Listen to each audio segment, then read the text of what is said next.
Hello and welcome to the nest. My name is Bavel.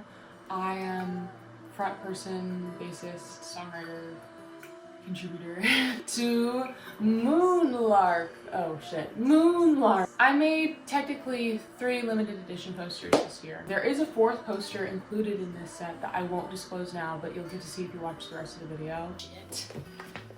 Look at it. I ended up using a template that I made over the summer for this poster. I did that for a couple of these posters that I'm going to be showing us. I technically started the design in Canva over like early summer, really late May going into like early June. I kind of had a mock-up of this. The Peachtree Corners gig was crazy because we were booked for it, I don't know, 8 months in advance. It rained, like not even just rained. Zeus had thrust himself upon us immediately after our set was over, and it was so devastating because Melanie Amaro and her band, they were supposed to go on like right after us. We were opening up for them and they didn't even get an opportunity to perform. The storm was that bad. There was like maybe around 2,000 people there, and like the way that it just it also was a crazy show because for the first time ever, our covers of songs like Chanel and Everlong were birthed from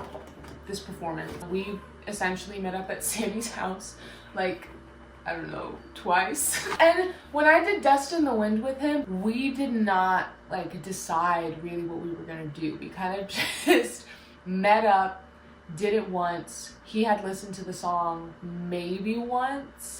All of that to say, this show was a turning point for us as a group.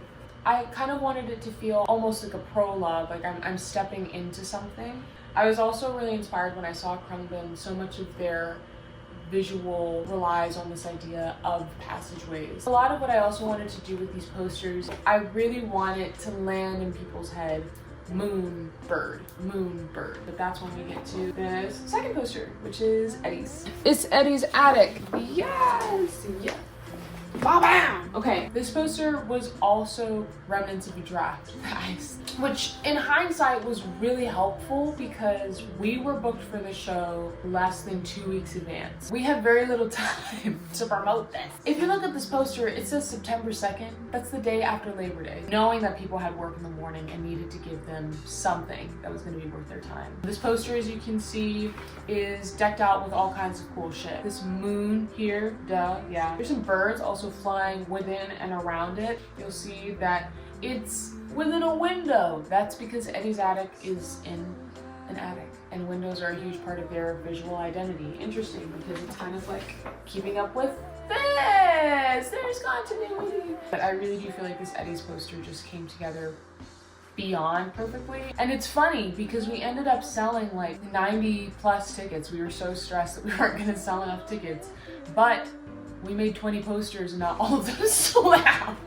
JB's Record Lounge. Isn't this giving Nickelodeon slime? This night was so special because it was really just an opportunity for us as a band to get a better understanding of our music by inviting some of our friends to play tunes with us. All being in a space together was really crazy. Like Eddie's attic is also similar. I made this poster thinking about the space. I guess it's what I try to do here. Also, just a side note, usually the moon phases typically, I'm not so sure about this one, but I do know for this one and for this one for a fact that the moon phases are exact for what they are the day of the show.